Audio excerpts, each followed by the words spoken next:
C'est étonnant, non? Bonsoir, merci d'avoir veillé si tard pour assister à Apostrophe.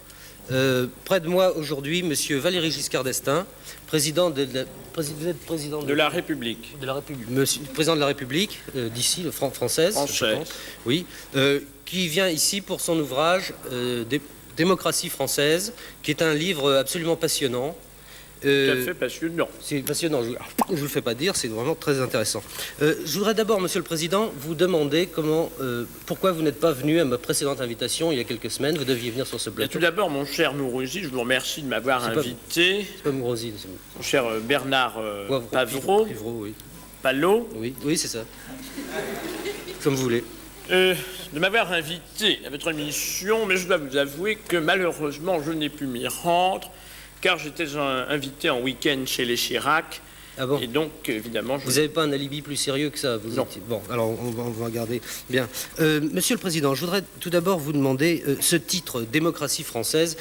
Enfin, vous faites ce que vous voulez, mais je trouve que quand même, c'est pas tellement commercial comme titre. Vous n'avez pas trouvé un titre plus... C'est la démocratie française durera ce qu'elle durera. Oui. Enfin, personnellement, j'avais désiré... je l'ai demandé à l'éditeur, j'avais désiré Autant en emporte le vent... Comme titre. Autant en emporte... Seulement, il paraît que c'est déjà déposé, c'est pris. Ah bon? Alors, écoutez, c'est 20 ans que je fais ce métier, je ne m'étais pas aperçu. Bien. Alors, démocratie française. Alors, venons-en dans le vif du sujet. Je voudrais tout d'abord citer une phrase remarquable dans ce livre. Oui. À la page 27, vous dites... Il y en a de nombreuses. Oui, tout est très intéressant. J'ai rarement vu un livre aussi intéressant, mais ça, c'est... voyez, vous dites « La révolution sociale en France a été provoquée par les costumes de plusieurs préposés au PTT ».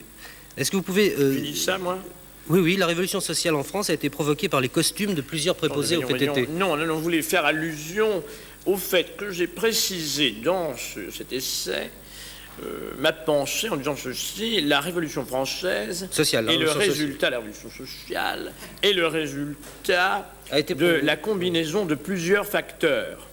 Oui, enfin, les costumes de plusieurs préposés au PTT, on ne va pas chipoter pour des détails, c'est exactement le même sens. C'est un peu la même chose. Oui. Plus loin, page 31, vous parlez de l'émancipation de la femme. On sent que vous possédez votre sujet à fond. Et à ce propos, est-ce que vous connaîtriez pas une femme émancipée pour moi? Bien sûr, je possède mon sujet, mais enfin, je ne vais pas m'étendre dessus. Ah non, non. Et je pense d'ailleurs que l'un dans l'autre... Non, on ne peut pas des cochonneries, là, parce qu'on est en direct, il faut mieux peut-être pas là-dessus. Bon. Plus loin... vous dites, de par son caractère et sa sensibilité, le peuple français est un peuple unique. Vous êtes sûr qu'il y a un S à unique?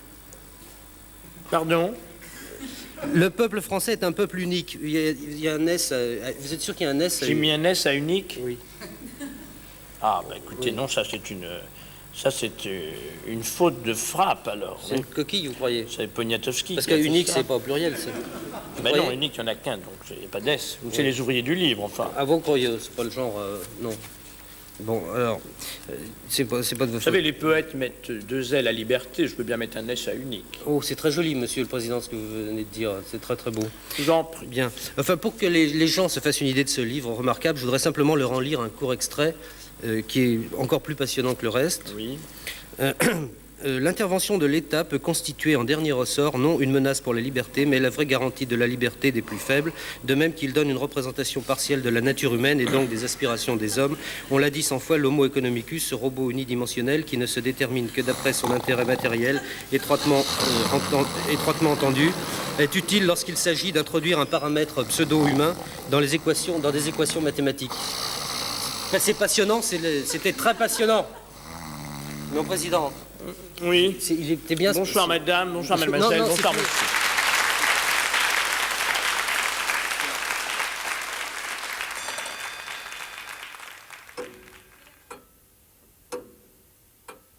C'est étonnant, non?